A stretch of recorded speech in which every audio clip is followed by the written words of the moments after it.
Good evening and welcome to the Hobby Corner with your host Kevin. That's me, obviously. Not to say my name in third person on purpose. Just get my words muddled up. How are you doing? I hope you're well. Thank you so much for joining us tonight on our hashtag Mortal Realms Monday on a Tuesday. I know it's very very easy on the tongue and catchy. So I hope you're all good. Sorry about yesterday. I know a lot of you were excited. I was excited for yesterday as well. But you know, transport problems and stuff like that. We couldn't get back in time. But we did have a great time with the kids over the 2 days. I would definitely, if you got youngsters, I would definitely suggest giving Gulliver's Land a visit, or even staying for a couple of days, because there's a lot to do. And you get, you know, like when you go to theme parks, you only get like 3, maybe 4 rides, and then the day's over because you spend most of the time queuing. Well, this place, it's got tons of rides, like almost 30 rides, or even more. It depends if they're closed for maintenance or whatever, but that's just in the Gulliver Land bit. You also got other attractions across the park, where you can stay in like teepees or little huts or whatever, where you can pitch a tent or something like that. And yeah, they got attractions. It's plenty to do with little ones. So you're guaranteed to get tons of rides and stuff done. So yeah, I'll definitely suggest it. So yeah, thank you. Anyways, let's just move that out of the way. Hope you're all well. Let me know what you're all up to tonight and what you're all doing. Let me know if the volume is okay, the camera's okay, and yeah, I'm really excited because tonight we have our Ironjawz. Now, I did try and rush to get some paint on them. I basically got to paint their trousers, the skin, and the armor in like the basic colors. So, but you know what? There's some paint on them, and that's all that matters. But yeah, they're still ready for a war. They just need some paint on them. So let's have a look and see who the early birds were, and we'll say a big hello to them all. So starting at the top, we have Total Nova. How you doing? We also got Bad Fish as well. We've got Void Captain Bazooka whooshing in on his little rocket. How are you doing? Thank you so much for tuning in. And if anyone else is there watching as well, don't be afraid to say hello in the chat. And also don't forget to throw down a like. And if you're not already subscribed, please throw a subscribe down. It helps the channel out, and it basically really does help the channel out a lot.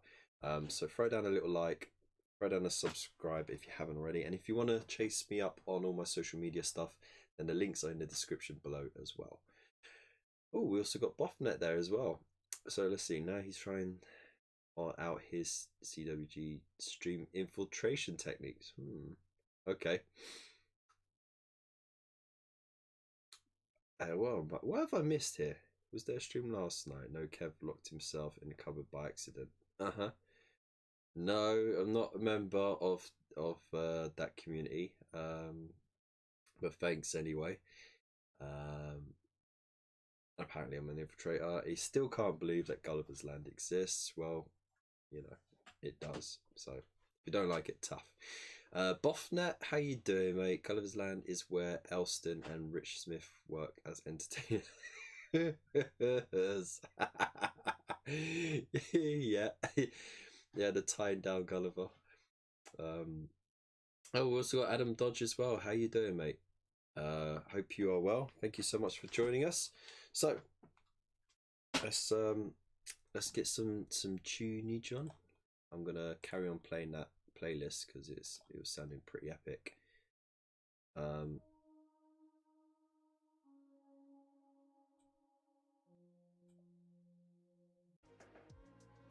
hang on, let's just skip the whole song.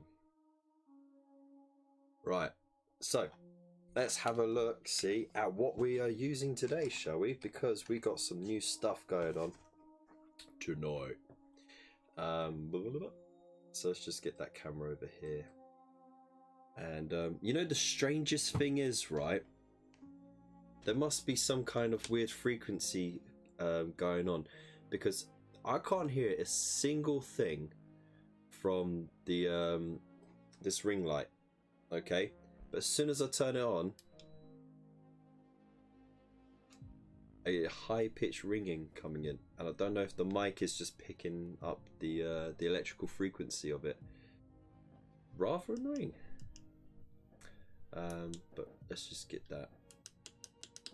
There we go. So you can see the map properly, and we're going to transition over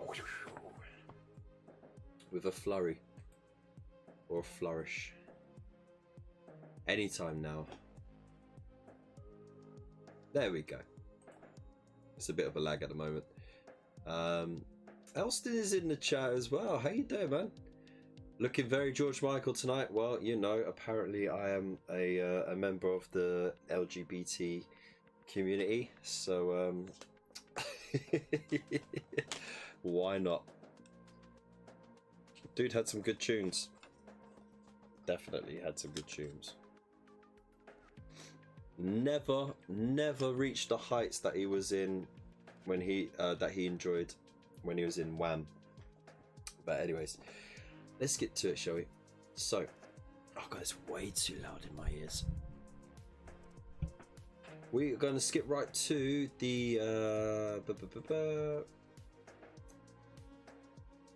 yeah, let's do it. Right, so let's get through these War Scrolls dead quick, and then we will have a look at the rules of the scenario and then start rolling some dice. So, To start off, we have the Knight of Shrouds on the Ethereal Steed. 12-inch move, 6 wounds, 4 up save, 10 bravery. He coming in with his Sword of Stolen Hours with its 4 attacks, 3s to hit and wounds. It's got a rend of -1 and 2 damage. The Ghostly Hooves and Teeth from its Weird Stallion. It gets 2 attacks with those, 4s to hit and 5s to wound, and only 1 damage. It's got the Fly and Ethereal rules, and the Stolen Hour rules means that if it allocates wounds on a enemy hero that cause it to die, then you get to heal 1 wound on the Knight of Shrouds. It's cool. And a command ability, you can use it at the start of the combat phase. And if you do, you pick a Nighthaunt unit that's within 18 inches and add 1 to the attacks characteristic in that combat phase. It cannot get doubled up on. It can't stack it, but there we go. Faith is an epic song. But you gotta have faith.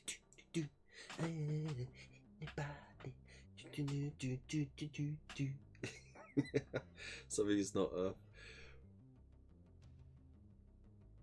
yeah, probably. The thing is, nothing else causes this to. I've got it plugged into a USB station.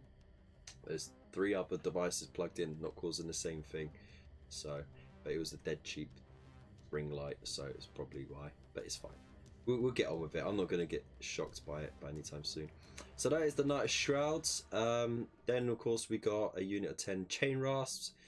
They got the 6-inch move, 1 wound, 5 up save, 6 bravery, 2 attacks, 4 to hit and wound. And of course the Dread Warden gets the extra attack, and while he's still alive, they have a bravery stat of 10 instead of 6. They got the Fly and Ethereal rule, and if they have more than 10 models in the unit, which they don't in this game, then of course they'd have an extra they get a re-roll wound rolls of 1 rule, but they don't have it, so boo-hoo. Now we get to use some Spirit Hosts. We've got a unit of 3 of those.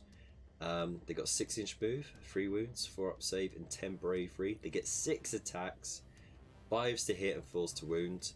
They're kind of just like there to just take a hit, really. But if you get to do any damage with them, it's pretty cool. Fly and Ethereal rules, and then they got Frightful Touch. So if an unmodified hit roll for an attack is 6, that attack inflicts 1 mortal wound, and then you just toss that dice away. You don't carry on rolling for wound rolls and etc. So that's pretty cool. I mean, you're hitting on 5s anyway, so you might as well go for 6s. And then of course we got some Myrmidon Banshees. So they got their 8-inch move, 1 wound, 4 up save, and 10 bravery. They only get 1 attack, 4 to hit and 3s to wound, -2 rend, which is going to hurt the Ironjawz, but they get D3 damage, so that's pretty cool. They got Fly and Ethereal again. They also have Spell Eaters, so once in each enemy hero phase, if you're within 18 inches of an enemy wizard, the unit of Banshees that is, they can attempt to unbind a spell as if a wizard did. If it does so, add 1 to the unbinding roll for every 4 models in this unit. You only get 4, so they get +1 on their roll, which is cool. In addition, if the unit unbinds an enemy spell, add 1 to the attack characteristics for their attack until the next enemy hero phase. So that's pretty cool. So you can double up on their attacks. Let's see if they can actually last that long though. It also says once in each of your hero phases, if this unit is within 6 inches of an endless spell. We don't have to worry about that because we're not doing any endless spells. George Michael performed by David Brent. Wow. I mean, there you go. I'm doubling up on the on the talent then. Right, now let's move on to the Orruk Mega Boss from the Ironjawz. Look at that beastie dude. So he has 4-inch move. He's slow. That's why he's on a giant cabbage mostly. But we don't have a giant cabbage for him this time. So he stomps around on a 4-inch move. He's got 7 wounds, a 3 up save, and 8 bravery. He's got the Boss Chopper and Rip Tooth Fist. Very charming. It's got 6 attacks with that. 3s to hit and wound. -1 rend and 2 damage. So he is quite a hard hitter. As they are fighting the Nighthaunt, none of that rend work matters whatsoever because they got the ethereal special rule. So we have to sort of gloss over that. For abilities, he's got the Rip Tooth Fist. So if he rolls an unmodified save roll, hang on, if the unmodified save roll for an attack that targets this model is a 6, the attacking unit suffers 1 mortal wound after all of its attacks have been resolved. If the okay. Alright, so if he rolls an armor save and he rolls a 6, you know, because he's been attacked, then he kind of just parries it and punches him in the face.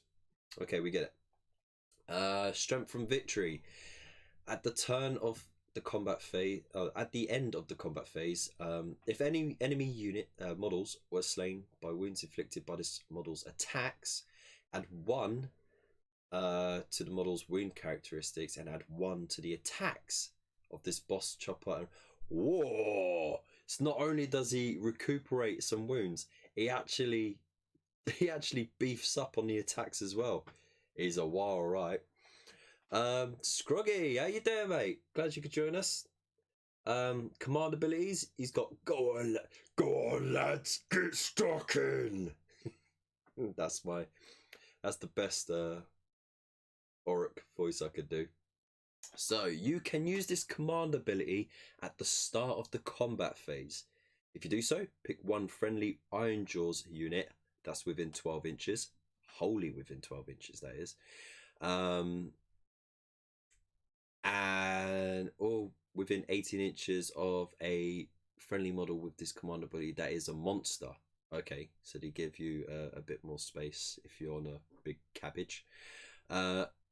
Until the end of that phase, add 1 to the hit rolls for attacks made by that unit. A unit cannot benefit from it stacking. That's pretty darn good. That is pretty darn good. So he's coming in hot, big hit dude. Right, let's see what the brutes have. So of course they're stomping around on 4 inches as well. 3 wounds, 6 bravery, and 4+ save. This unit has any number of models, and it has the unit is armed with 1 of the following weapon options: a pair of brute choppers or jagged gore hacker. 1 in every 5 models can replace their weapon with a gore chopper. So let's work this out together, shall we? So I've got this dude. I'm guessing that's the gore chopper. You got the pair of choppers. I think this is 3 pairs of choppers, right? So you got 3 pairs of choppers, the gore chopper, and then you got the skull smasher and claw thing, I think it's called. Let's have a look, see. So the brute boss, you replace the brute boss weapon with a boss chopper or with a boss claw and brute smasher. So that's what he has down there. So there you go. Look. But they do get you to, in the premium kit, they do get you to build him with the boss chopper for some reason. I don't know why. So the jagged gore hacker, I mean, it is jagged. So yeah, the jagged gore hacker is that thing. And then the weapon option is the pair of brute choppers. Okay, so the pair of brute choppers, you get 4 attacks with those, 3s to hit and wound, and 1 damage. The jagged gore hacker has a 2-inch range, so you can actually have him fighting behind your boys. Gets 3 attacks and it's 3s to hit and wound. It's all the same rend as well, 1 damage. And then of course the boss claw and brute smasher, you get 4 attacks with that. 4s to hit, 3s to wound, -1 rend, but you get 2 damage with that. So yeah, it's alright, isn't it? Why the Jagged Gore Chopper? Wait, the Jagged Gore Hacker or the Gore Chopper? It just sounds a bit. Oh no, I see where I went there. I'm getting all confused with the wording. Right, okay, so ignore the Jagged Gore Hacker. This thing here is just a Gore Chopper. Yeah, because it says 1 in every 5 models can replace their weapon with the Gore Chopper. That makes sense. Otherwise, what would be the point in taking this if it had the worse stats? You know what I mean? So yeah, 2-inch range, 3 3 attacks. It's 4s to hit, 3s to wound, but it gets 2 damage. There we go. All right, we're figuring it out together, guys. What else have we got going on?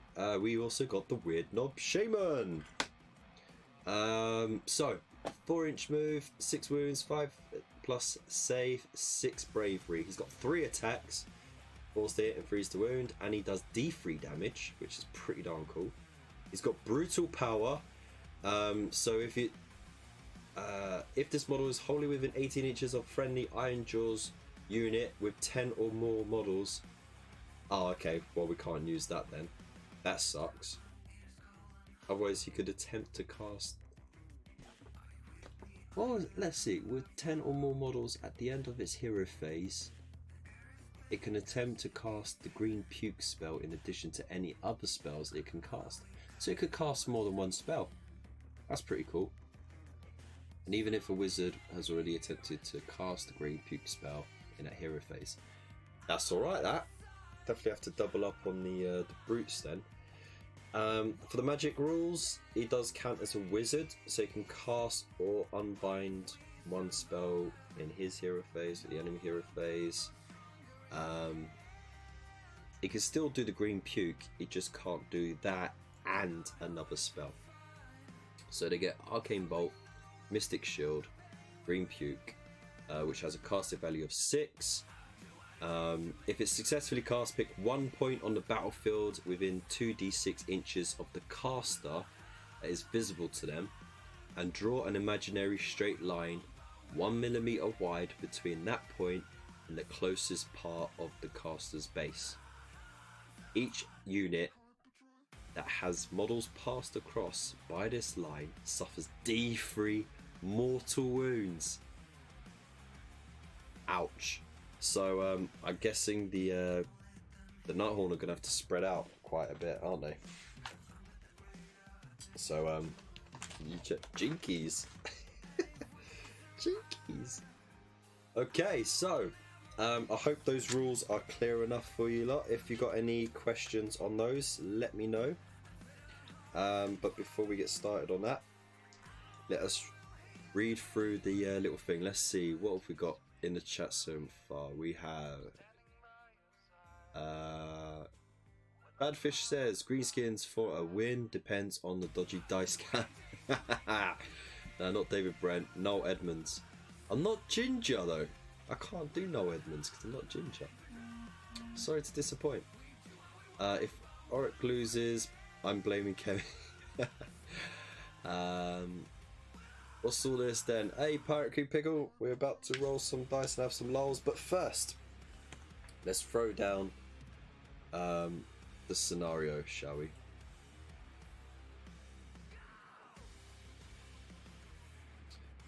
Right, so let's get some appropriate Muzak going. Ooh. Okay. I hope you're ready. I hope you got your beverages.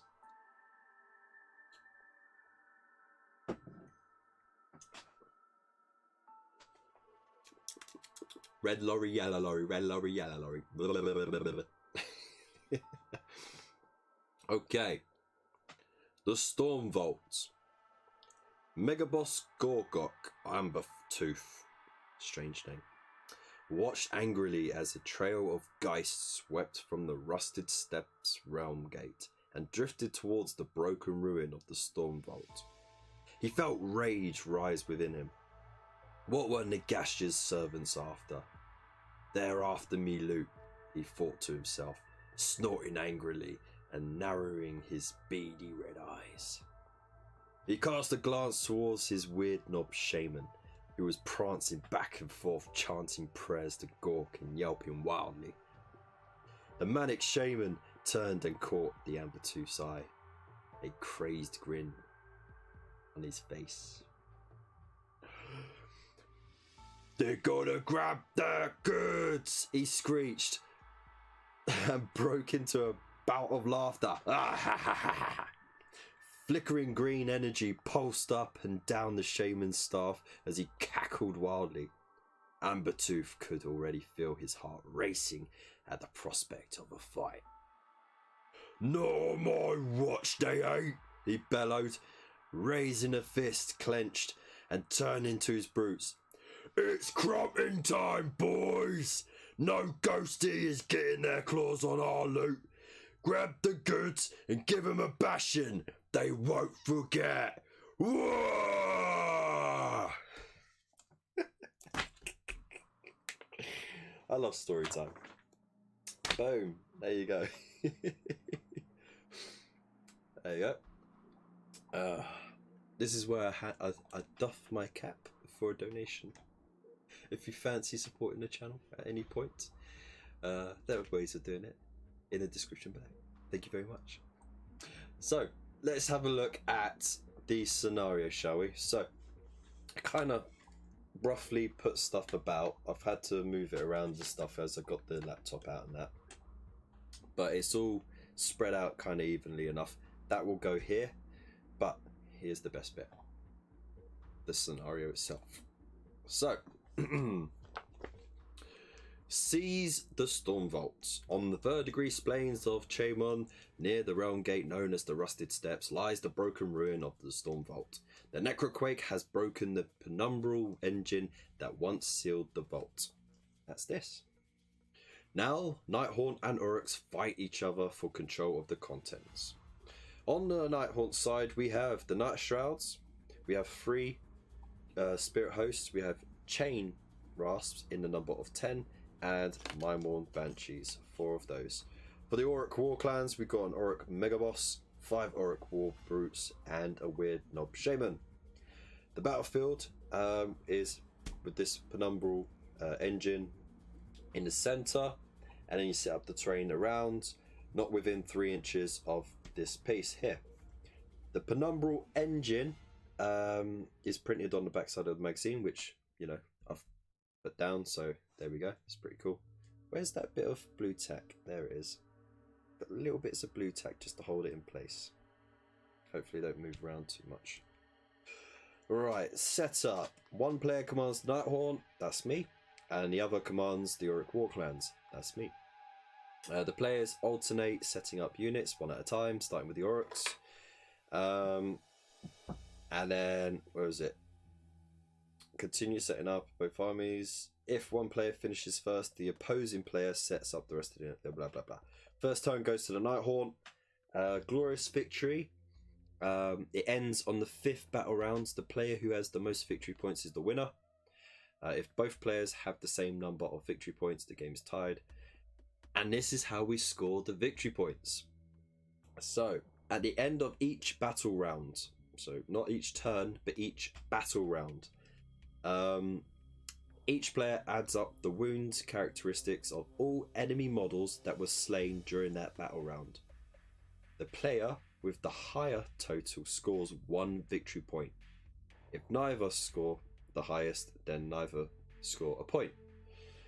Both players gain 1 victory point for each model that ends the game on the Penumbral Engine. Models are on the Penumbral Engine if their base is wholly within the sheet that's got the printed terrain. There we go. Any questions? Alright, so we have got the dice cam all set up as well. There it is, looking very lovely indeed.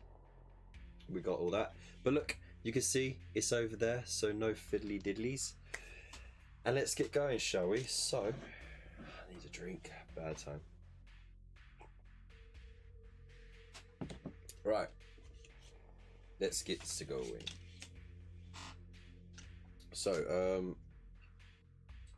just stick this on so it doesn't fall off during the game. He's a work in progress.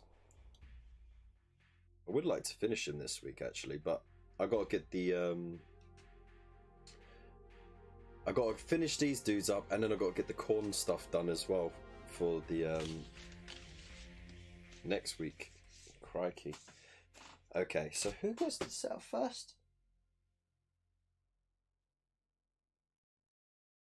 Starting with the Orruks. Okay, so you know what? I'm just gonna put the Shaman over here. He's within the 6-inch area. There we go. So now he's got clear line of sight. Over here, I'm going to have the 4 Maimon Banshees. I'm going to set them up. There we go. In a conga line kind of sort of thing. Like so. There we go. So they can try and target the spellcaster for their spell eating special rules.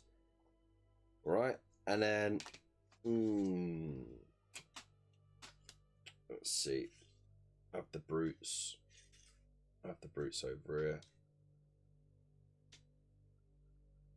Let's get that gore chopper at the back there. Chunky boys, aren't they? Right, I'm gonna have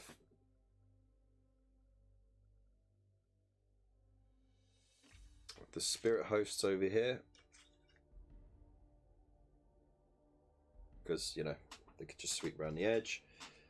Get the war boss just there next to his boys so he can get his buff. And then, okay, I'll put this chappy here and these ghosty boys over here. There we go. Right. Right, you can go there then. Okay, so that is them set up. Awesome. Just tweak the camera a little bit more. There we go. Focus on the numbers.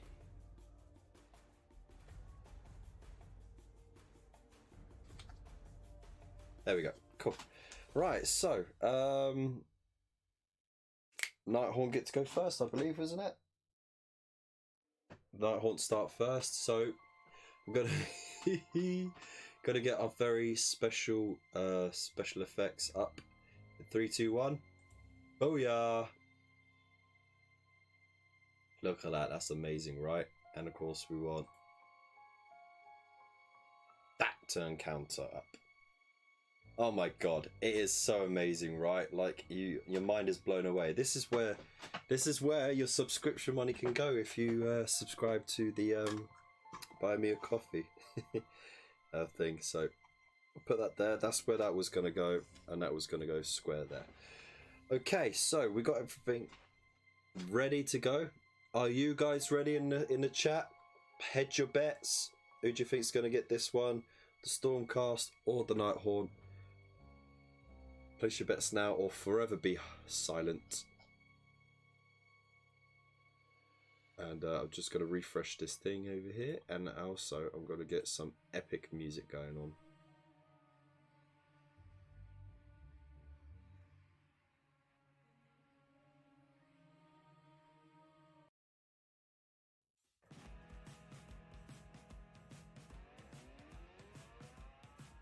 Yeah.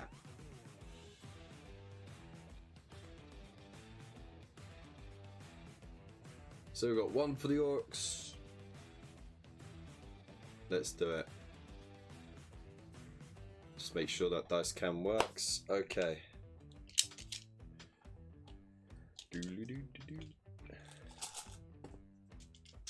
Alright, let me just get the green dice out for the green tide.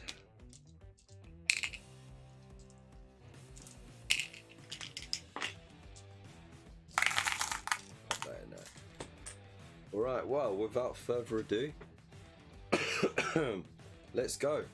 So, we are on turn 1 for the Nighthaunt, we start with the getting the command point. We'll pop that there, and the hero phase. I don't think they can really do anything. They haven't got any spellcasters in the hero phase. Well, yeah, to do anything in the hero phase, and his command ability in the combat phase.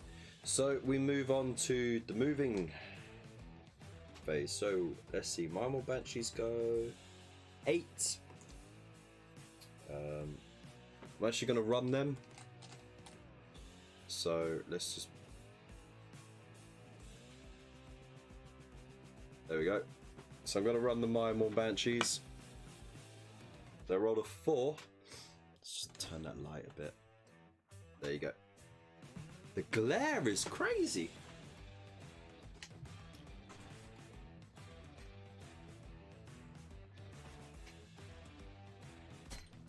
Okay, there we go. Alright, so they add 4 to their movement of, what was it? 8, so they go 12. Up on there. So keep them together there. And I'll put this so that I know that they can't charge or anything because they've run the turn. I'm also going to run the actually no, I'm not going to run the chain rasps. I'm going to just hold them back a little bit actually, because I don't want them to get killed, because the aim of the game is whoever's got the most models on the base at the end of the 5 turns, right? So oh, we got a vote for the swishy swirlies orcs, but I think the magic dice might make the ghost. Maybe. How far do the spirit hosts go? They go 6. Okay. I'm gonna run the spirit hosts as well. 2, so they go 8. It's just there. Woo! We don't stand a ghost of a chance. Woo! Right, and then what I'm gonna do is I'm gonna leave these lot over here because that is the bulk of my army there, and I don't want them to lose all their stuff. This is the chaff that's going to be doing most of the work. Right, I've got nothing that can shoot. I can't do any charges because they ran as well. So now we move to the orcs. Turn 1. So let's just pop this over here. I mean, look at how amazing that animation is. It's like top budget. So there's their command point that they generate. What have we got going? So the Wind Up Shaman can do stuff, but can this dude? That's the combat phase. Okay.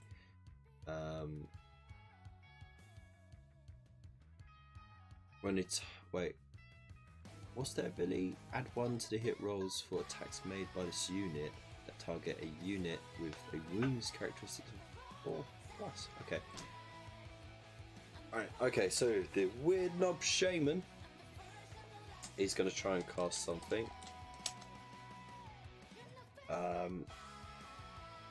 Now he's got pick 1 point on the battlefield within that point and draw a straight line. Okay, is it worth doing that though? That means there's a maximum of 12 inches and the nearest unit is just over 12 inches away, so it wouldn't touch anything. So I think the best thing that they could do,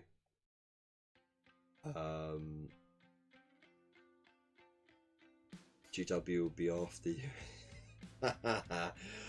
I highly doubt it, mate, but it's nice of you to think so, so cheers. So what I'm gonna do is I'm just gonna do Arcane Bolt. It's a near enough guarantee hit. Alright, so let's get the dice cam up. Let's see if he cast it. Oh, he rolled a 4. That's not cast at all, not even close. That cam is so off. I had it lined up perfectly before. You know, so all you Magic fans didn't start crying wolf on me. There we go. Alright. Get back in there.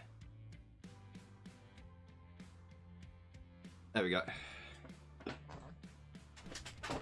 Bloody pain in the butt, that is. Right, so it didn't cast. Never mind. Let's get back to it. That was a really big shame, but not to worry because now we can do our movement. Now the orcs, they're pretty tough, so I'm actually going to be running them forward because, you know, they're absolutely mad. So we'll start with the brutes. 2. They got a move of 4, which means they are now going 6. There we go. Whoa. Who's the biggest and the strongest? I'm also going to roll that for the Mega Boss. Oh my god. This is just a standard movement for most things. There we go. They got their foot on the steps at least. The Shaman, I'm actually just going to walk him over here a little bit. Going to keep him back a bit. I don't need him up in the front lines. So with that done, there's no move. I can't do any shooting because there's nothing to shoot with, and I can't do any charges because they ran. So at the end of that battle round, no one scored any victory points. Hooray! There we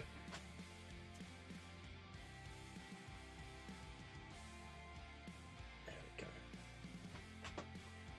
Right, so now we're on to round 2. So let's roll the dice and see who gets first turn, shall we? So the green is going to be for the Orruks and the whites for the ghosts. You know, just because this is for the priority, the initiative of turn 2. The ghosts have it. Okie dokie. So turn 2 for the ghosts. They get another command point. And get these dice up. Hey, all the dice. Pop them over there. Right, so what are they going to do? Let's see.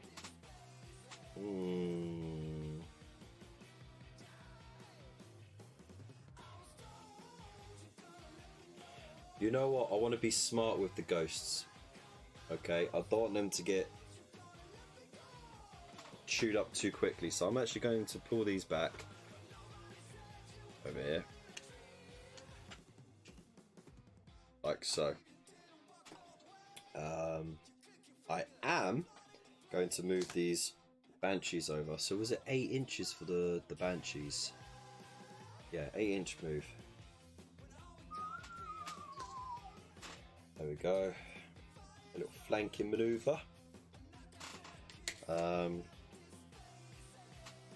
So they can sort of try and be close enough to soak up the magic. Alright.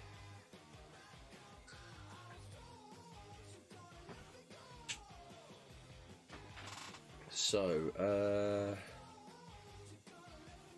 again, no shooting. I could do charges. They could charge. Because they are they got the flying rule, they don't need to take into account the distance to go up, so they just go straight into the attack. So what do they need? 6 to get into combat. Let's do it. Ghosties charging.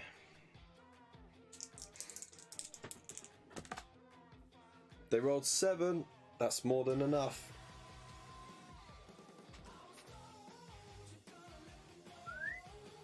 Ghosties.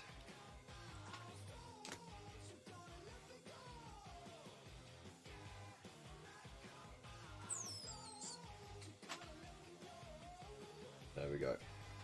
Okay. Right, let's get into combat, shall we? So, Mymorn Banshees, what have we got here? Right, they didn't eat any spells, so they don't get any buffs at the moment. So they're all on 1 attack, but they only got 1 inch attack range. So 3 are in base combat. Oh, sorry. Base combat. 3 are in base contact. So it's going to be 4s to hit. Ooh, nice. Okay, just 1 misses. And 3s to wounds. Oh, we got 1 wound. Okay. It's coming in at a -2 rend. So let's have a look at what the weird Knob Shaman has. Oh, he's got a 5-up armor save. The -2 would wipe that out, so he doesn't get the armor save. Okay, so that means he takes D3 damage. Let's see. Rolled a 2, which equals 1, so he's taken 1 wound. So that means he's down to 5. So I'll just put a wound marker at the base of the building. But he now gets an attack back, doesn't he? Oh, that one. Okay, so he has 3 attacks. Right. 4s to hit. Oh, look at that. That's nice. These, what's it? 3s to wounds. What? No. Oh, Shazam. No, he failed to wound them. Oh, that sucks. I was really hoping the Shaman would knock those ghosties flat. Never mind. But not to fear, because that's the end of that turn. Now, oh, got to remember that the Nighthaunt did cause 1 wound in that battle round. So, got to remember that. It is for each wound, right?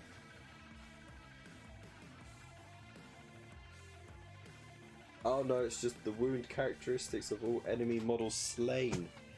So they didn't even get to... it doesn't even count.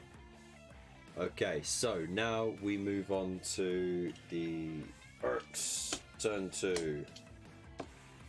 And they get a command point. So, magic. Let's do it. He might... The weird Knob Shaman might as well do the green puke now, because he's got someone in front of him. So, needs a 6 to cast. He rolled a 4 again! Oh, mate, you're not good, are you? You're just mental. Right, so... that sucks. So that's not gonna happen. Hang on, what keyword? He's got the Ironjawz keyword on him. Ooh.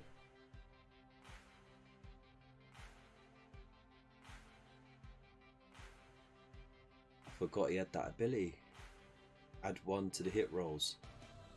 Oh yeah, I'm going to keep him close. Alright, so let's get some movement done. They're going to be fine there. I'm not too worried. So I'm just going to get him to stomp forward. At 4 inches, just like that. They're going to stomp away.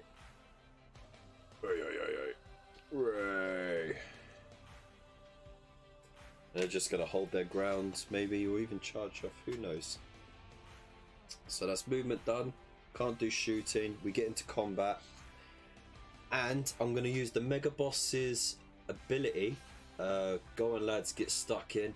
Go, lads, get stuck in. Right, so if you do so, pick one friendly Ironjawz unit. So let's just spend that command point. Within 12 inches, which the Weird Knob Shaman is. And until the end of that phase, add 1 to the hit rolls for attacks made by that unit. There we go. So since it's the only unit that's charged, I can just get straight by. Well, it hasn't charged, but it's the only unit in combat. I might as well get stuck in with it. So he's got +1 to hit with his 3 attacks. So that means he's no longer a 4-up, he's a 3-up. 2 hits. We got 2 hits. Lovely jubbly. And 3s to wound. Oh, we got 2 wounds. Let's just get the shadow right. There we go. 2 wounds. Excellent. So, the Marmor Banshees get 2 saves.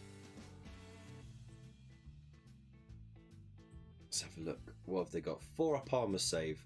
And because they got the ethereal rule, it means that they don't take any modifiers. So, yeah. That -1 rend doesn't do anything. Okay, so 4-up armor save. Ooh, 1 saved, 1 not. Ouch. Okay, so for that 1 that was not saved, it does D3 damage. Oh, how many could it kill off? Because each one only has 1 wound. Just the 1! Ah, come on. That is pitiful. Okay, so there we go. 1 dead. Right, so the Marmor Banshees get their attacks back. There's 3 of them. So they do their deed. I think it was 4s to hit, wasn't it? 4s to hit, 3s to wound. Let's do it. We got 2 hits. Very nice. Very nice. Very, very nice. 3s. 2 6s. Oh! And of course, because it's -2 rend, it doesn't get an armor save, so we go straight into the D3 damage. 3s, which equals to 2, so that's 4 damage on the Weird Knob Shaman. Oh, he might actually be in trouble. Yeah, he's down to 1. So I don't actually have a -5 wound marker, so I'll use the -4 and the -1. Yikes! Those Marmor Banshees actually doing something for a change. They never do anything. You think they're scared of ghosts?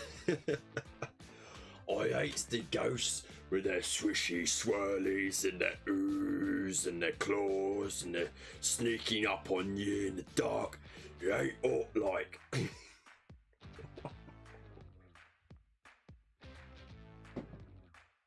Right. Okay, so that's harsh. That really is harsh. So,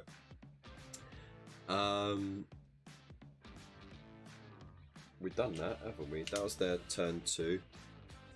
So now we count the wounds caused by whoever, and well, of the slain models, that is. The Nighthaunt haven't slain any models, but the The Ironjawz have slain 1 Maimon Banshee, which is equal to 1 wound. They win by 1 wound, so they get themselves a victory point. Da-na-na-na-na. So let's just update that with my super snazzy high-tech gizmo a la keyboard. There we go, people. Beautiful. Right, so Ironjawz are in the lead. Now let's roll off for the priority of turn 3. Ooh, the Orcs got it. Oh, looks like the Orcs are going for crubbing. Alright, okay. So, they get a command point over here. It's turn 3, so just do the turn counter. Right, we need to do something about those Banshees. So let's first actually cast the spell. Okay, let's actually cast that blooming spell. The green puke needs a 6. Fucking cast it on a 10. Yeah, beauty. I think these are. Who's winning? It's literally Ironjawz by 1 victory point. That's it.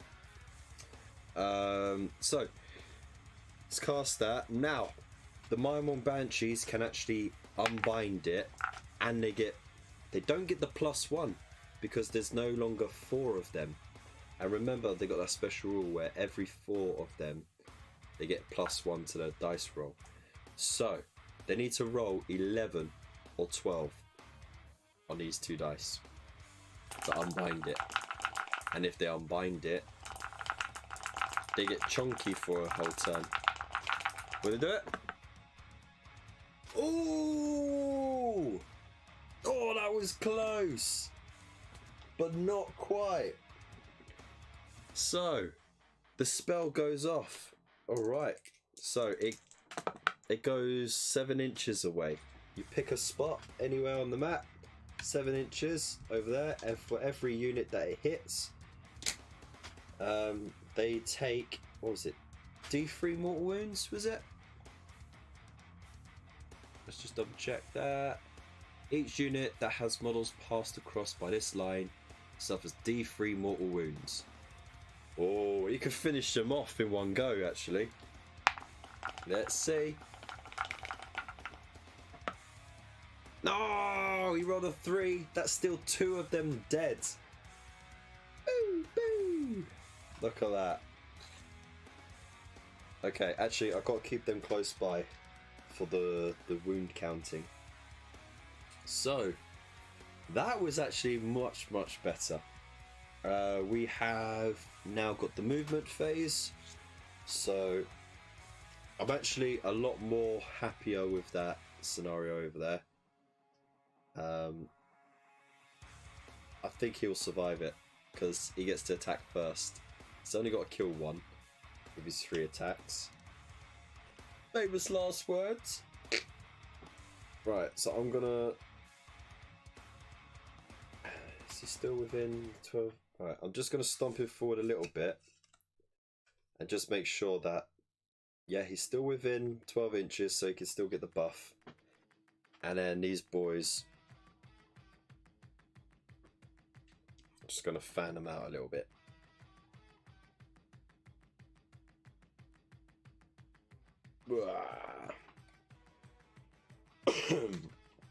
Of course, I'm avoiding this circular bit here because the actual miniature would be 3D and that ring would be up at sort of their waist height.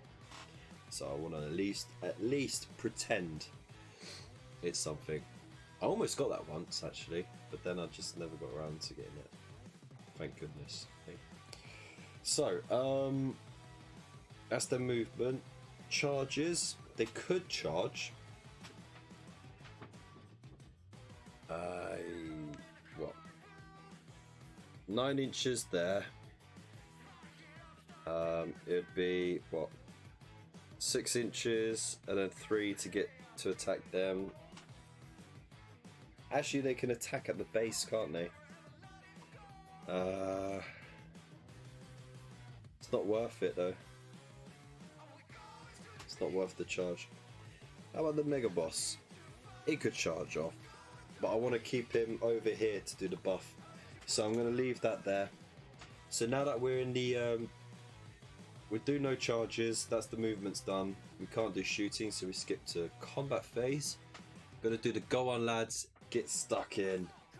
And I'm going to use my command ability to give the Weird Knob Shaman a +1 buff to his hit rolls. So let's do it. So he is hitting on 3s rather than 4s.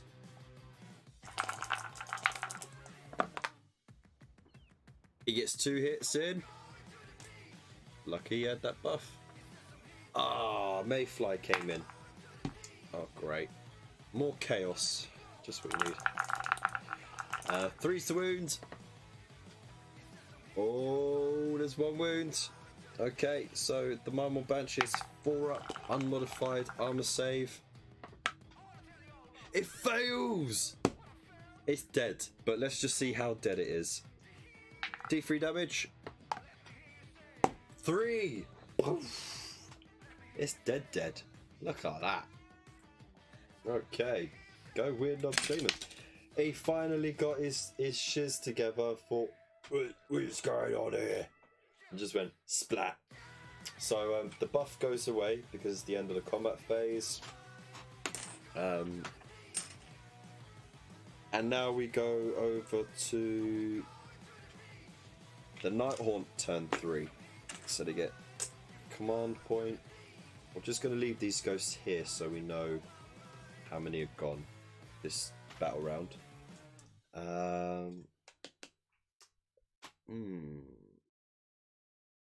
You know what? I'm going to actually make moves now for this lot. So just make sure they're outside of the 3 inches. Woo. Yeah, so they're just 3 inches away. And I'm actually going to use the fact that they're kind of bottlenecked to get at them. So they're just swept over from here to here. And let's just see the Night Shrouds, his ability. Friendly Nighthaunt. Okay, does the Spirit Host count? It's not. They do. And I can give them add 1 to the attack. Oh, that's gonna hurt. Okay. What range does that have actually? 18 inches. Well, if they get into combat, they would. That's 12 inches there. So yeah, they'd definitely be in range. Okay. Cool.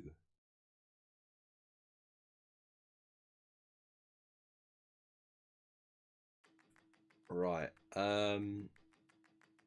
So I'm gonna roll charges. Ghosties.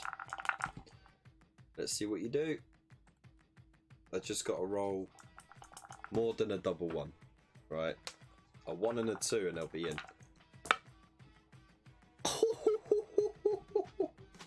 Alright. Almost tempted it.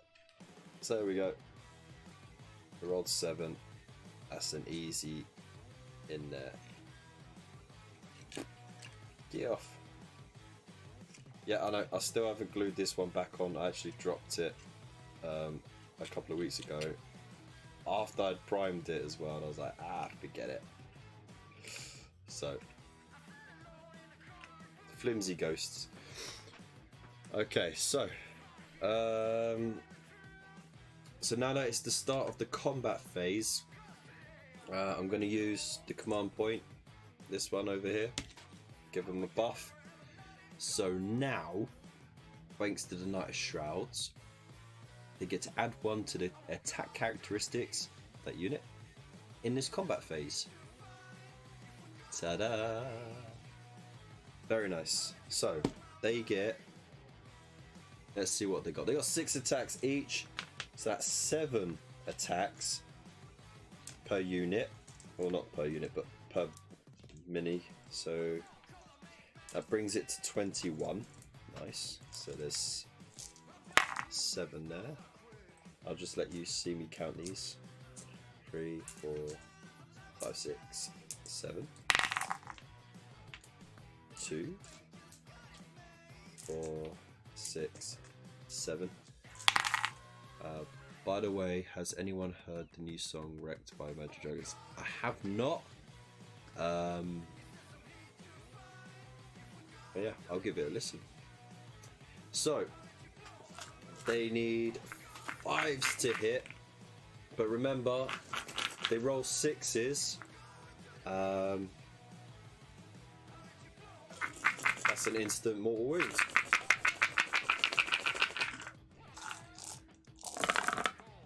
Ooh, that's a lot of 6s. Ooh. Okay, let's count this. Right, so that one's on top of each other, so let's move that. Oh, there's another one. Okay, so we got 1, 2, 3, 4 6s. Okay, so that's 4 mortal wounds done, and then we only got 1 hit out of the lot. Okay, that's a lot of dice just weed away. So of those 4 mortal wounds, I believe the brutes only get 3 wounds each. Let's just doubly check. Yeah, so that's 1 dead already. So I'm gonna take one of these dudes from the side, like so. And then let's see, we need a 4+ to wound. Okay. It wounds. Okie dokie. Is there any modifiers on there? No rend. So the brutes need to make an armor save of a 4+, or they'll take another wound. Let's do it. He saves it. Alright, so one of those brutes weren't tough enough against the ghosties. He just goes, ah! He gets wiped out. So, what are we gonna do? What are we gonna do?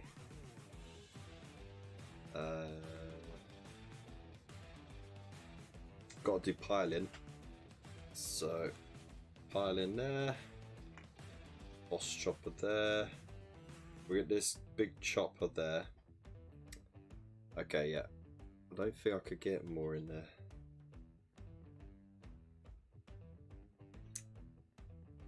Where's the range ruler? They only got 1 inch distance, so yeah. That's got 2 inch distance. Yeah, that reaches the base.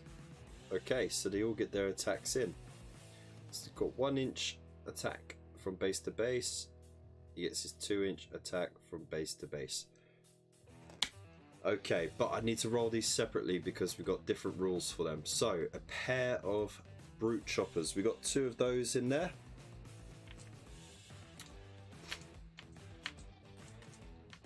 Oh, hang on.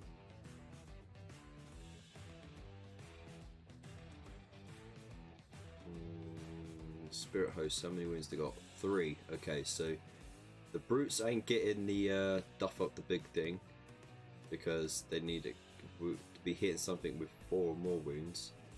Can the mega boss use this at the start of the combat phase?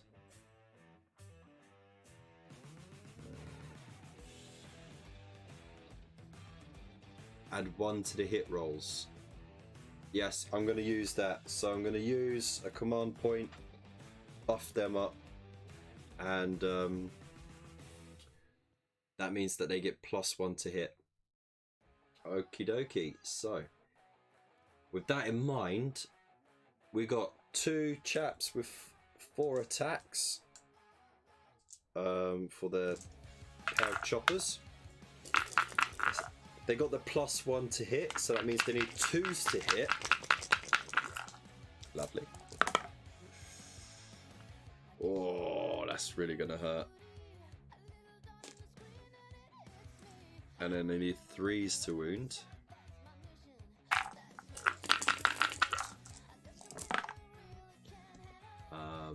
One, two. What's that one say?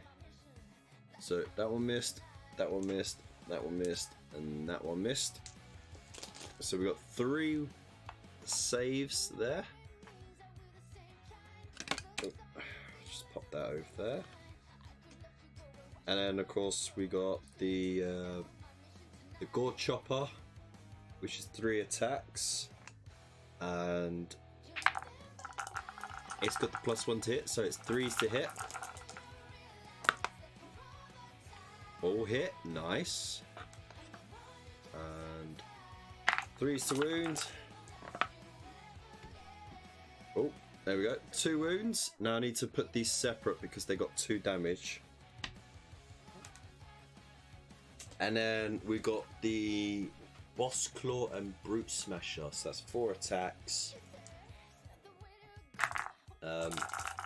It's 3s to hit instead of 4s.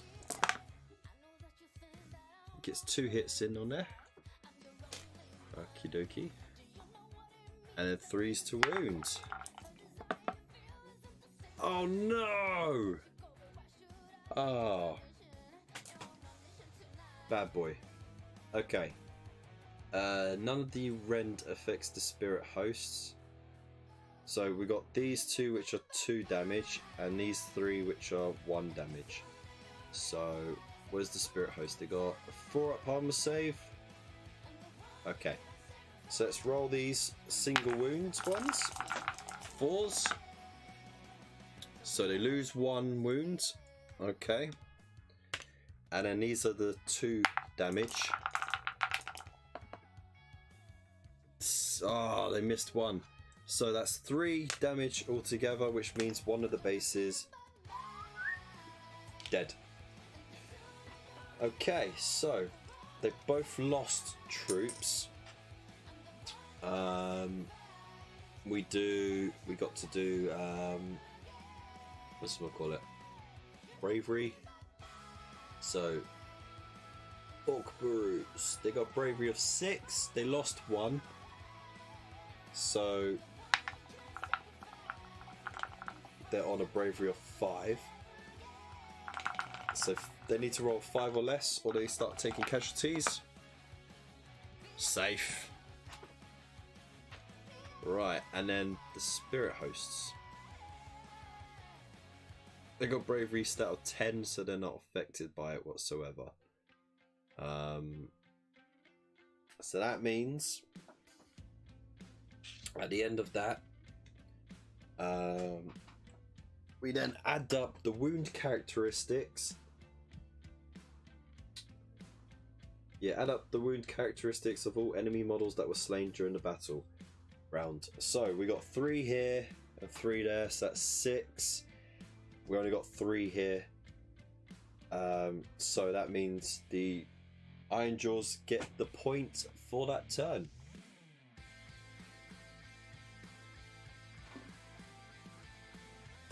Crumping and smashing and smashing and crumping. Crumping and smashing and smashing and... Ooh, there we go. Done. There we go. I forgot to do the turn counter, didn't I? Lol. Never mind. Right, well that's the end of that battle round, so we can now remove the casualties. Like so. And take a swig. So what do you guys think of the game so far? Who do you think will have it? The Ironjawz are steadily clawing a lead, but will the Nighthaunt get in there and do their damage?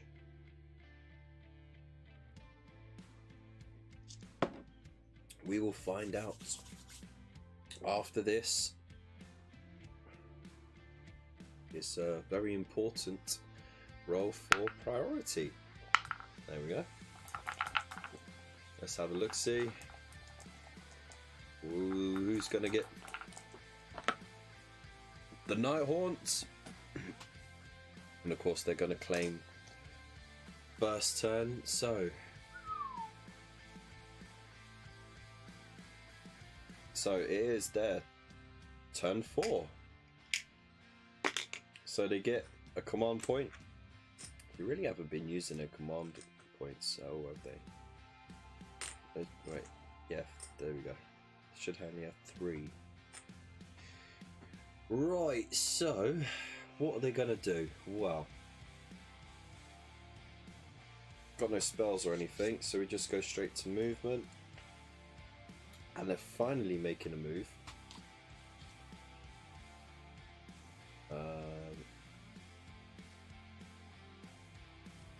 We'll go straight for the war boss.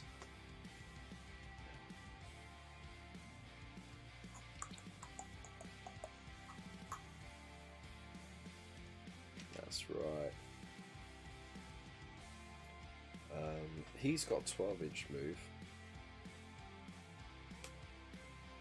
Pop him over here. Like a so.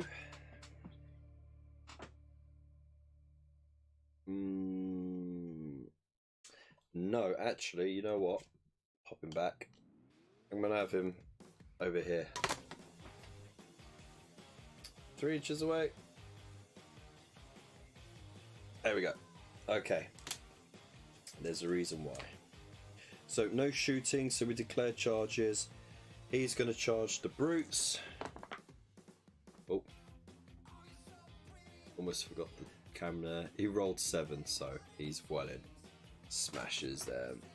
And then I'm gonna charge these chappies. They just need 5. They smash it. So let's get in there. 7.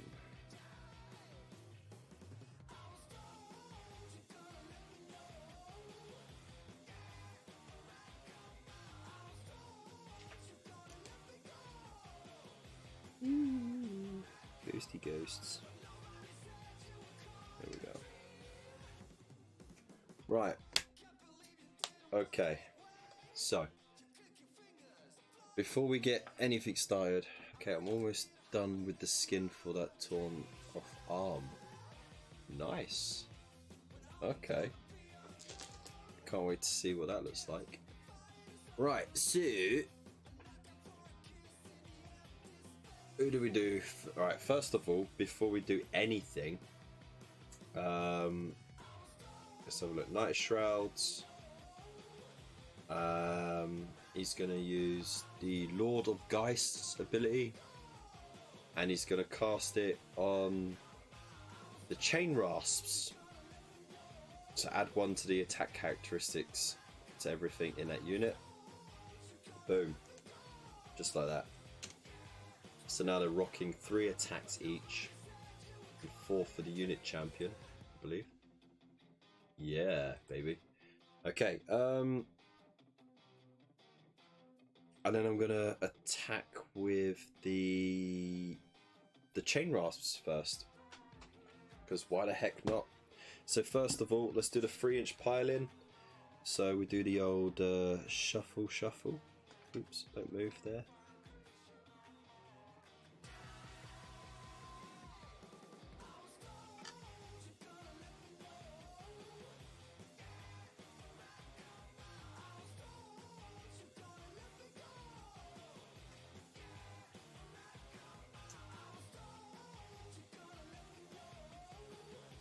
I love that little 3-inch shuffle. Right, you get there and you get there. Da da da! All 10 of them in combat. Contact, excellent. Right, so they all got 3 attacks each. There's 10 of them. You do the maths. So, right. So let's do it 5 at a time. So that's 5.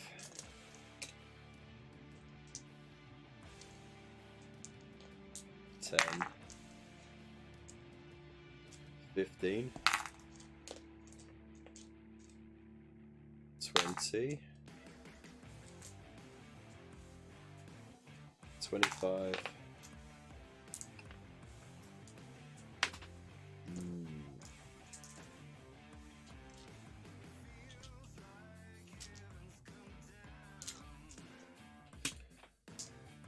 30 plus the 1 extra for the unit champ.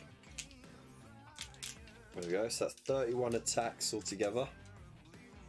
Yep, Kev's 3-inch shuffle. Don't knock it till you try it, mate. Hashtag 3 inches is all she needs.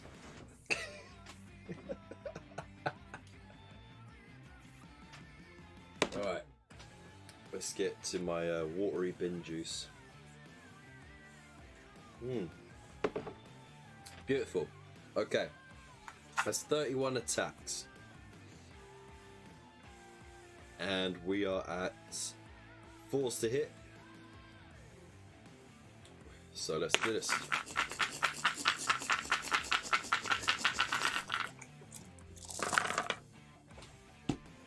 Let us see the damage here. 1, 2, 3, 4, 5, 6, 7, 8, 9, 10, 11, 12, 13, 14, 15, 16, 17. So just over half of those missed. That's still a healthy amount of hits though. This war boss is going to be dodging left, right, and center. Okay, 4s to wound. Oh, that's tough. 1, 2, 3, 4, 5, 6 miss. Giving a total of 1, 2, 3, 4, 5, 6, 7, 8 hits. That's tough. So, the Mega Boss has got 8 armor saves to make. And, seriously, this band sounds like Audio Slave big time, doesn't it? It's crazy. So the Mega Boss has a 3+ armor save. That's bloody good.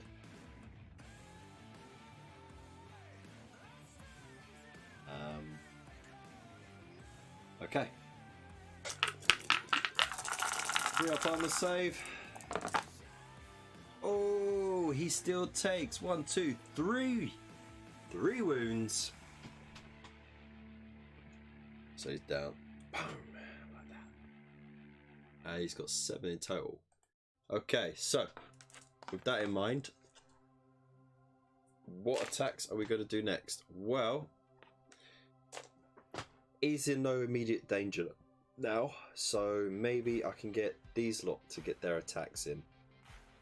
So what I'm going to do, I'm going to pair off the boss and the big chopper against the Night Shrouds and get the other 2 to hit them. So I'm going to do the 2 pairs of choppers, which is 8 attacks altogether, I believe. Yes. Remember, they got no buffs at the moment because the command ability hasn't been used, and the Orcs don't have any command points left, so they can't use it. So they are going to be hitting the Spirit Hosts. So it's 3s to hit. So 1, 2. Where are we going? 3, 4, and 5 miss. Oh dear. 3s to wound. Oh, 1 fails to wound. So that's 2 saves of 4 up. They take 2 wounds. Okay, where's the -2? There we go. So I'll pop that over there. And then we've got the Gore Chopper, which is 3 attacks. Now he's targeting the Night Shrouds, right? Who's got 6 wounds. So now they duff up the big thing. Duff up the big thing. Comes into play. So you get to add 1 to the hit rolls for attacks made. So the gore chopper is hitting on 3s, not 4s. Yeah, so 3s to hit. Okay. 3s to wound. Oh, 1 wound. Okay. And the Nighthaunt has a, what was it, 4-up armor save? Yeah. 4-up armor save. Okay, so he's going to save, or is he not going to save? Who knows? He saves. Okay. And then the Boss Claw and Smasher, that's 4 attacks again, hitting the Nighthaunt, so that becomes a 3+ instead of 4+. Ooh, just 2. Come on, York. 3s to wound. 2 wounds. Okay, so we've got to do 2 armor saves of 4+ again. Each failed one does 2 damage. Both failed. Oh no! So that's 4 damage altogether. Ouch. So now the Nighthaunt has been reduced to 2 wounds. Yikes. Okay. So now that he's done, now that they've had their attacks, everyone can attack at their leisure. So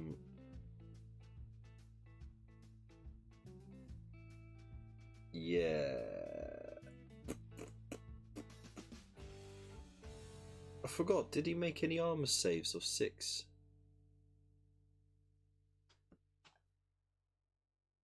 Let's just watch the footage back. Hang on. See, this is the best bit about being a live streamer. I can actually watch back at a point in the show.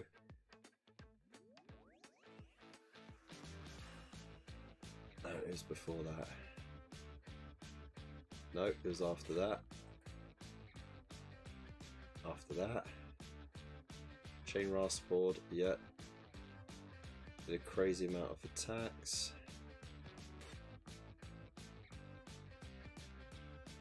Where's the armor saves? Mega Boss, we're checking his armor saves.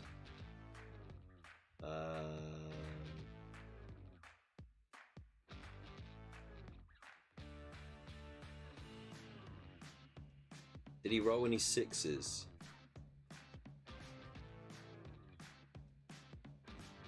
Let's see. No, he didn't. 2 5s, but no 6s. Okay. Alright. There we go. I just needed to check that because, of course, he's got that rule that I missed out where is it? Mega Boss.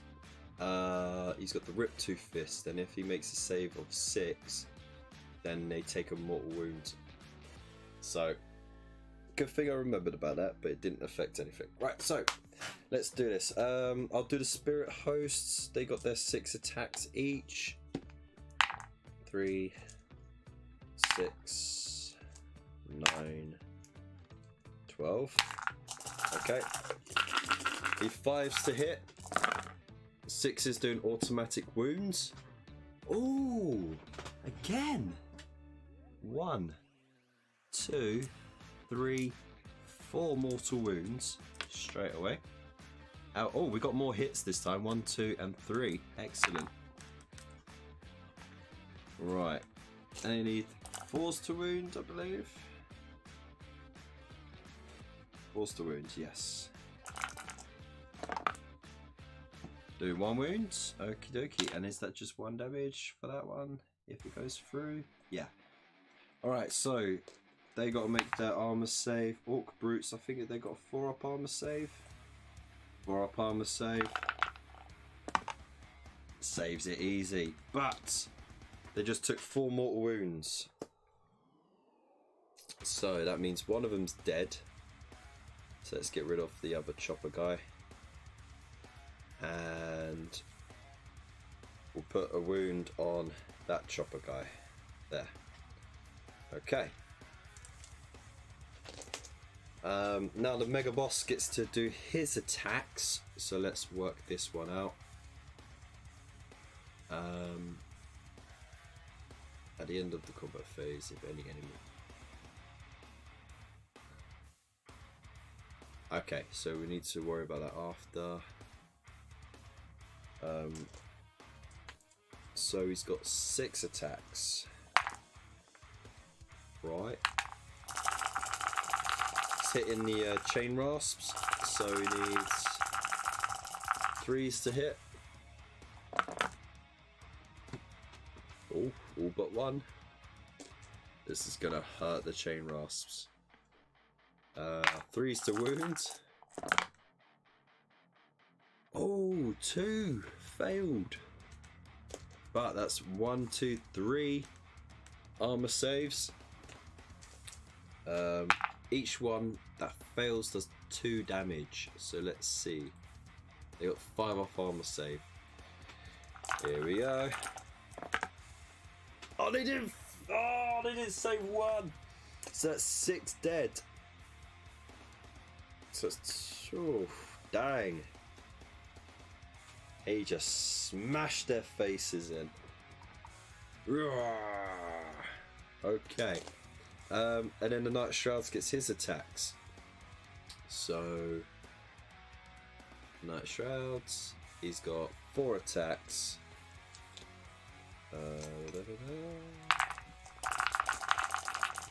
He's 3s to hit. All of them hit. Very nice. And then 3s to wound. That is just sickening, isn't it? Only 1.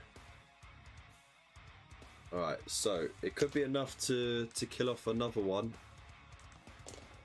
So, Orc save. He's got -1 rend, so the brute armor save goes to 5+.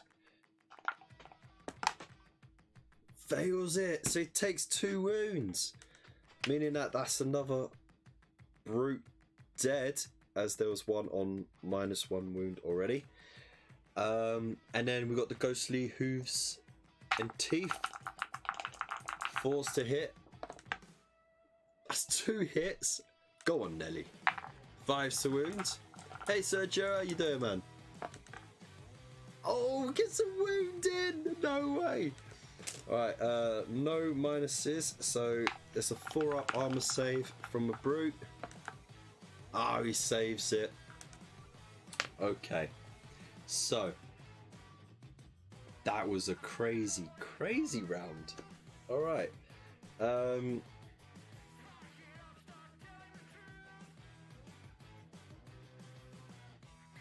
damn. Okay, so that's the end of that battle round.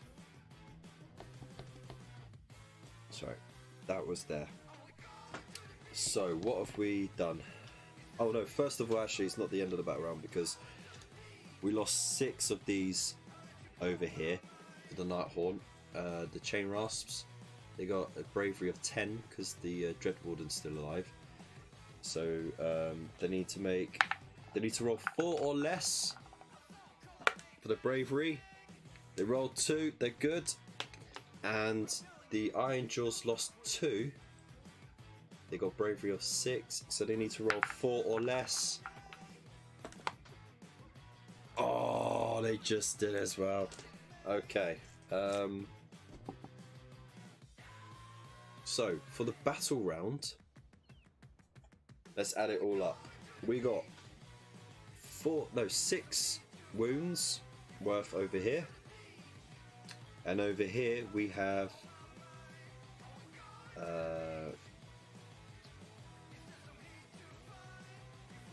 6, and then they lost this one as well, which is 3, so that's 9, which means that the Ironjawz get it again.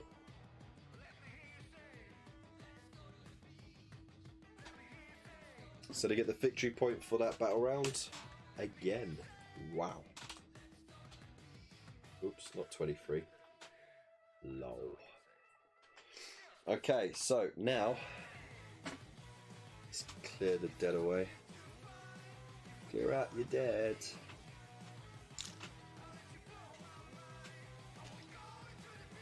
Okie dokie. Take those buff counters away. Oh, hang on. Mega Boss, before we forget. Mega Boss. Strength from victory. At the end of the combat phase, if any models were slain by wounds inflicted by this model's attacks in combat, add 1 to this model's wound characteristics and add 1 to the attack characteristics of this model's boss chopper and ripper-tooth. So he's now on 7 attacks. So I'm just gonna put this next to him. It's the counter with the 1 on it. And he goes from having 3 wounds to just taking 2 wounds. There we go. Now we're done. That's alright, man. No worries, Raven. Hope you are well. Glad you could join us. We're having a good time here, aren't we, boys? Can I get a wah in the chat, by the way? Throw down a wah, and if you haven't hit the like button already, slap that as well. Right, so we need to roll for priority. So we got green for the orcs, white for the ghosts. Let's do the super zoom. The orcs get it. Okay, and the orcs will take the first turn. They're not going to pass it over. So there we go. Super snazzy effects right there, hey?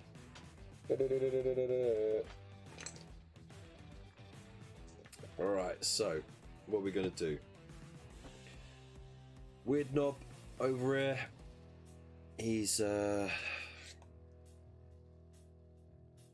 he can cast a spell, alright, but he's too far away.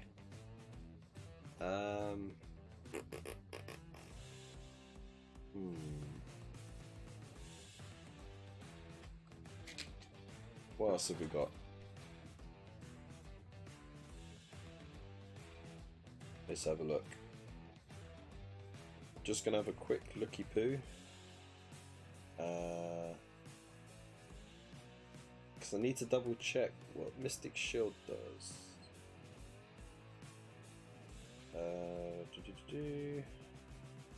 Can't remember if it's a reroll or +1 to the armor saves.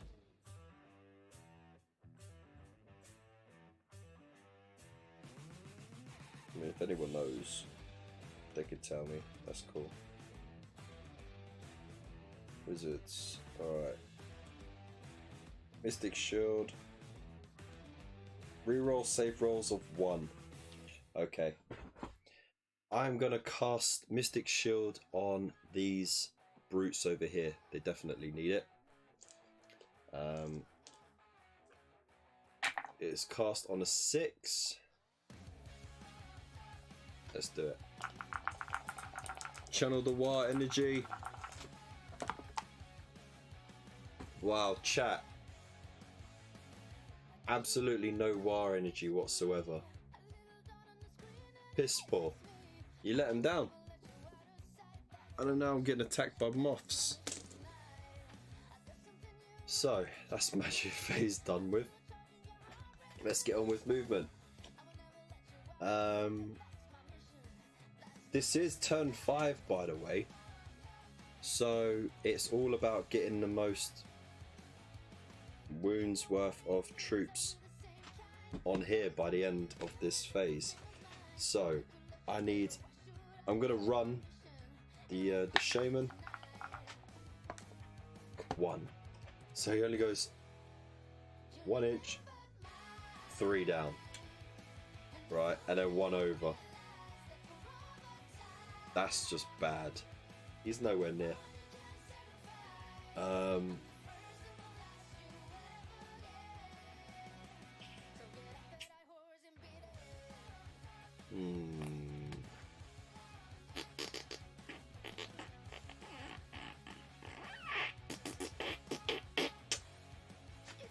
Right.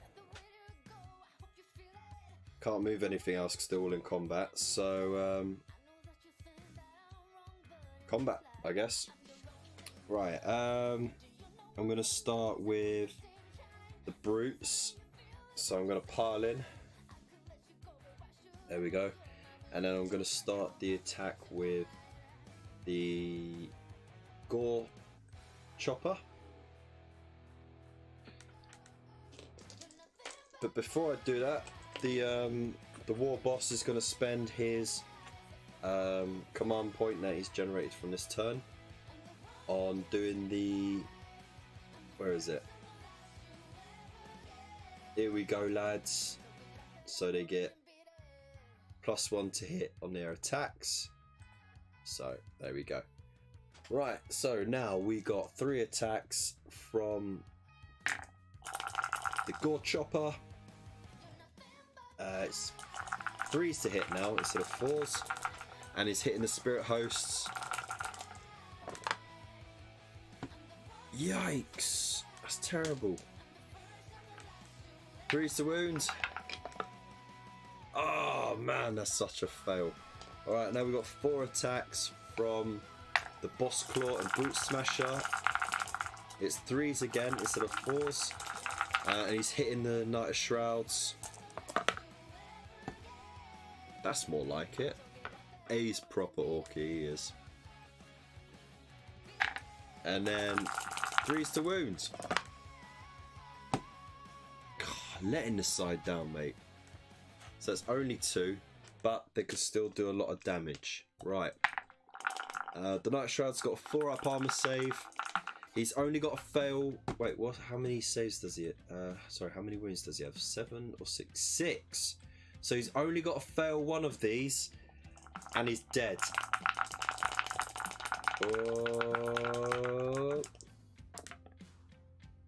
Oh, he saves both of them.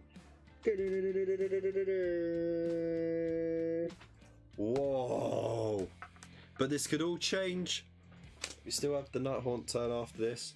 So the Nighthaunt, right? So before I start that, the Knight Shroud still has some command points. So he's going to use Lord of Geist to add attacks to. There's a lot.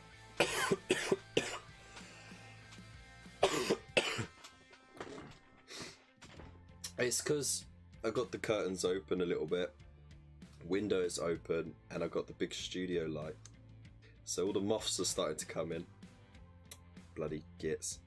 Right, so they all got +1 attack, which means there's 3, 6, 9, 12, plus the extra for the Dread Warden. So it's 13 attacks altogether. Better make it count, guys. What's it? 4s to hit and 4s to wound. Okay, let's do this. Activated Ultra Instinct. That's right. Right, 4s to hit. Oof. Dang. If only the 6s did something, eh? That's 5, 7. 7 miss, but 6 hit. That's pretty average. 4s to wounds. Oh my god, only 1. Only 1. Alright. He's got an armor save of 3+. He fails it with a 2. Can you believe it? He takes the wound. Way! Stabby, stabby, stabby, ghost, stabby, ghost, stabby, ghost, stabby, stabby, stabby, ghost, stabby, stabby, ghost. Right now, War Boss, he gets his attacks back. So he's got 6 standard, but because he killed something last turn, he gets an extra attack, hence the buff there. So he is hitting on 3s, wounding on 3s.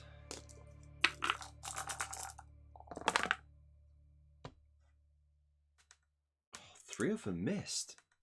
That's terrible.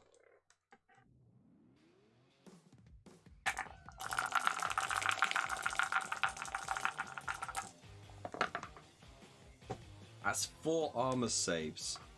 Each one doing 2 damage if failed. The chain rasps have 5 up armor saves. Wouldn't it be amazing if you just rolled 4 6s right now? Alright, so there's the dice in there, like that. Oh no! It was so close! So close! They could have done it. But they only made 1 save. So yeah, that's all of them wiped out. Dead for that battle round. So I'm keeping them here so we just remember what's been taken off the table in this battle round. So they did their attacks. Wait, no, they did their attacks, then they did their attacks, then he's done his attacks. So these 2 units still got to do their attacks. So we have from the ghosts, the swishy swirly swarm. They got 6 attacks each, so that's still 12 attacks over there. Okay, so spirit hosts on them need 5s to hit, 6s automatic mortal wounds. So we are 1, 2, 3 mortal wounds. So that's that one dead. And then we got 1, 2 hits. There we go. That's a pretty deadly shot. Doing 6's automatic wounds. 4's to wound. Ooh, got a wound. Alright. 4 up armor save. Fails it. Hey. So he's down by 1. And I just need some water.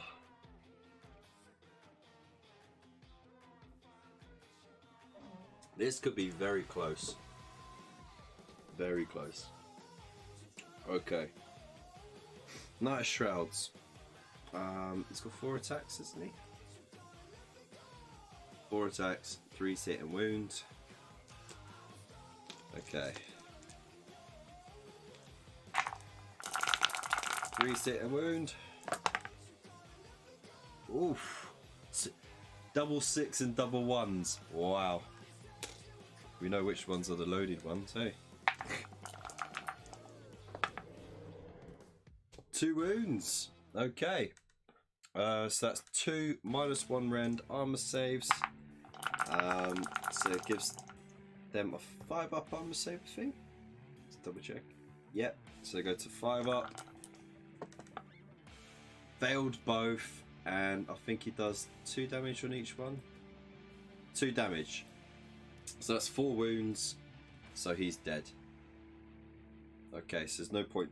But you know what? I'm gonna do the steeds attacks anyway because it's fun. 4's to hit. 1 hit. 5's to wound. It wounds! Do an armor save. 4 up. Oh! It wounds the corpse! It wounds the corpse! Can I get a boo in the chat for Nelly the Ghosty Steed, who managed to kick a corpse to death? Amazing. So that goes there. Alright, so that's the end of that turn. Turn 5. So let's just put these to one side and these to one side over there. It's now the chain rasps turn 5. Okay, this is where things are going to get interesting.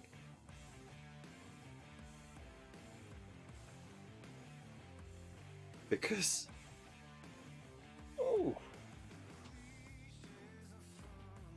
let's just go over the terms of the winning. So of course it is whoever's got the most victory points at the end of the game, right? At the end of 5 rounds. But where is it? Both players gain 1 victory point for each model that ends the game on the Penumbral Engine. Models are on the engine if they're wholly on the sheet, yeah.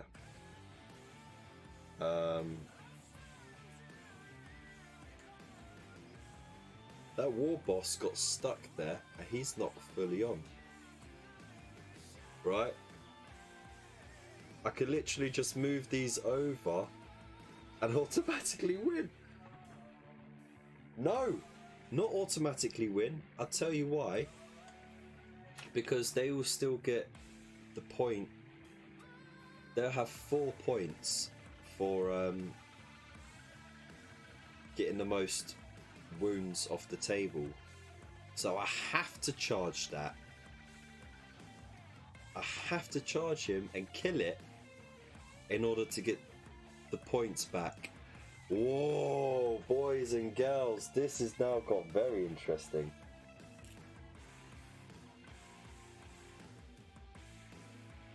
Oh, hang on. Oh no. Oh, look, here we go. Is me cunning? Is me cunning? Right, so movement, yeah? He's gonna float over here because he's got a 12-inch move. He's gonna float over there. He stays 3 inches away. There we go. These, alright, just make sure he takes that with him. These are gonna float over here. Okay. So I've got 2 wholly on the board.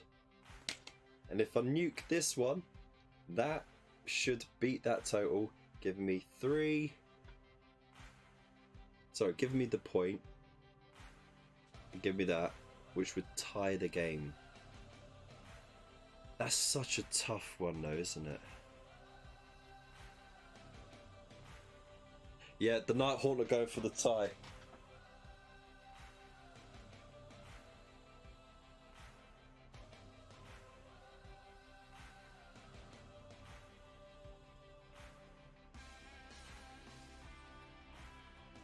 Alright, boys and girls. This is going to be a moral victory for the Nighthaunt if they can pull it off, okay? Right. Let's do it. Charges. He's going to charge him.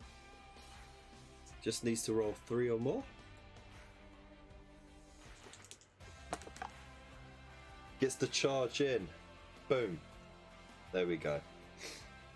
Attacks. Now he's going to... Can he buff himself? That would be mad if he could.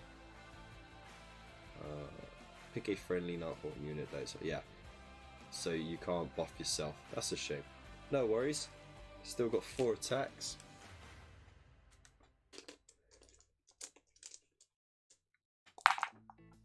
Right, so freeze to hit and freeze to wound.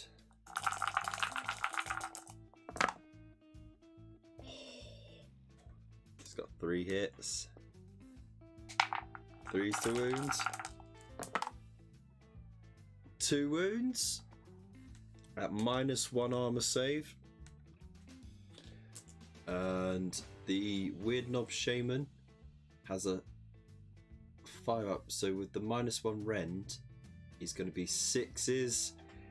Oh, and he's only on 1 wound left, by the way, boys and girls, because he's got, yeah, it's only 1 left. So 6s. Oh, he saved 1, but he failed the other, and he's dead. Boom! Look at that. Oh man. Okay. So. Yeah, but can he buff himself? That's the thing.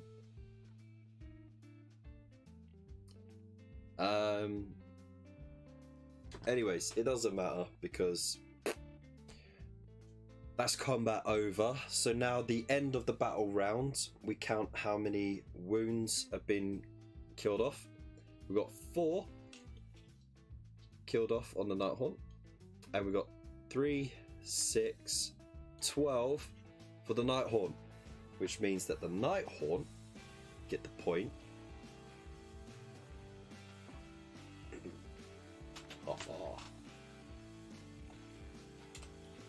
So to get the point. Now, it's the end of the game. It's the end of turn 5. Let's see how many models are wholly on the printed sheet. And as we can see, that's not quite on. And that's not quite on.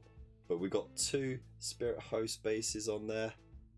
Which means they get 2 victory points on top of that. Meaning they have 3 in total. Giving this game a draw. Oh my days.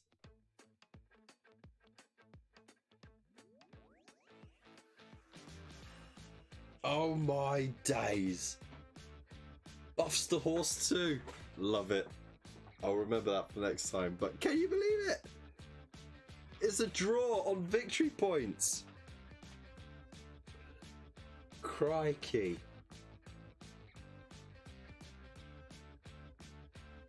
Let's just turn that around. There we go.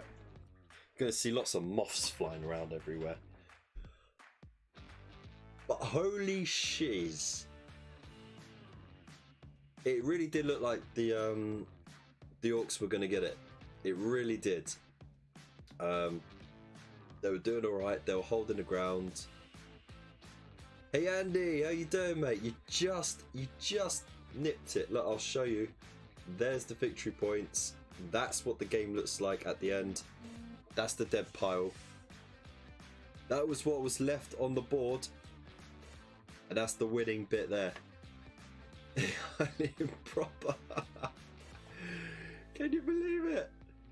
That's mental. That's the most even game we've had in ages. Where I hadn't tweaked, you know, the lists.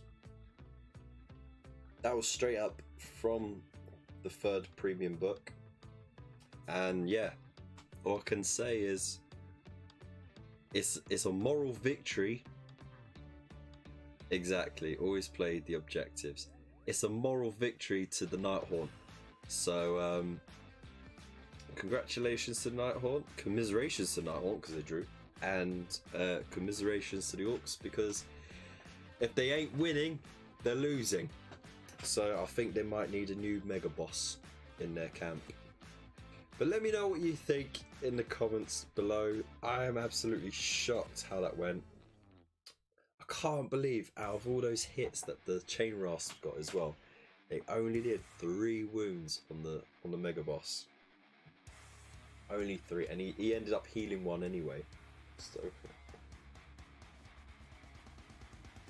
what I should have done is had the Spirit Hosts target him, because rolling those 6s and getting those automatic mortal wounds is crazy. They were picking off the brutes really easily with that. Every 3 that 6s that they rolled, that's a brute dead, you know. So yeah, Spirit Hosts are tough.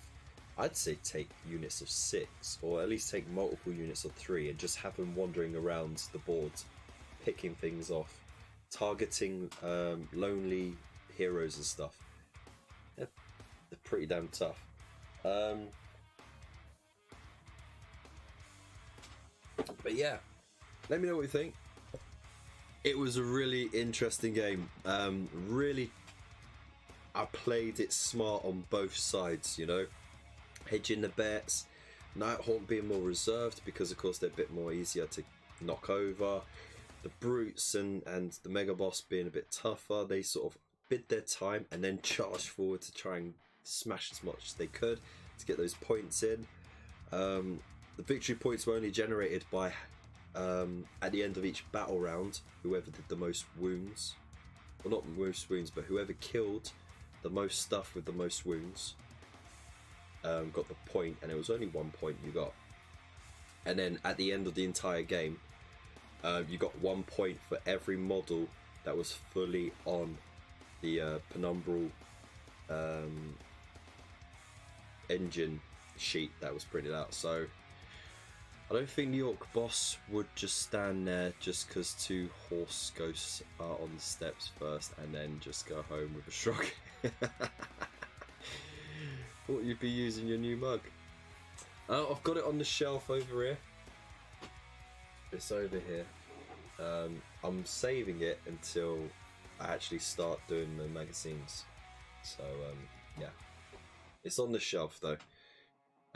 But you know what? I gotta have my little bin juice reciprocal. So the ethereal save rule thing is good. It really is. That's their saving grace, really. Not taking any modifiers to the armor save saves them 9 times out of 10. So, and a lot of them do have rend in their attacks, so they're not taking anything, but they're dishing it out. But nonetheless, they could be very glass hammer. So I did like using the Orcs though. I wish the Shaman did a bit more. He didn't really do that much, so it was a bit sad. The dice weren't on their side. There wasn't enough wars in the chat either, so that's on you guys. But let me know what you think in the comments below. Let me know if you watch back later as well. Please don't forget, throw down a like and a sub and share this video to whoever you think will enjoy it as well. As always, got some of the fantastic Facebook groups in the description below. Definitely go check out the Chilling Wargamers. I am a proud member of the network, so I always highly rate them. And also check out my social media stuff as well. It's on the Linktree link there. And finally, if you do wish to support this channel and keep the lights on and the moths out and the war going and the dice rolling and the music blaring, then there are plenty of ways to do so. You can get your magazines from Forbidden Planet, order all your hobby supplies from Element Games. Make sure you use the code so you get yourself bonus loyalty points, which of course equals more money to spend. I was going to say victory points. It's kind of like victory points. And of course, you can always do what this legend has and become a member on Buy Me a Coffee for as little as £2 a month. You can support the channel. There are some exclusive bonuses for you on there, and of course, with each incrementing amount that you donate, or sorry, member yourself to, subscribe yourself to. That's the word I'm looking for. You unlock more bonuses like exclusive hobby hangouts and advanced previews of videos and product reviews, which I actually get to do now and then, which is pretty damn cool. And of course, I like to message every now and then on there as well to keep you all up to date, so you get a bit more heads up on what's going on. So it's well worth checking out. And of course, we have our absolute legend, David Young there, who is our first and only subscriber. So, I'm going to leave it there. Thank you again so much for tuning in. I'm going to do my darn hardest to get these orcs painted up, get some more ghosts painted up, and get a start on those corn dudes, because next Monday is going to be a big one. It's going to be a 4x4 battle royale between the Orruk War Clans, the Sylvaneth, the Blades of Corn, and the what was the first lot we did? And I can't remember. The Flesh Eater Courts. There you go. All 4 of them fighting over a throne. So I hope I get it done in time. And I don't even know how I'm going to fit that on one board. Actually, I'm going to have to set up a whole table and everything. It's going to be mad. But anyways, I hope to see you then. Don't forget, every Friday, 8 PM, I do a live hobby hangout, and I'll try and get a video out this week on building my first ever diorama, so go check that out as well. Anyway, I want to say big love to you all. I hope you all have a fantastic week, and yeah, big love to you all. Peace.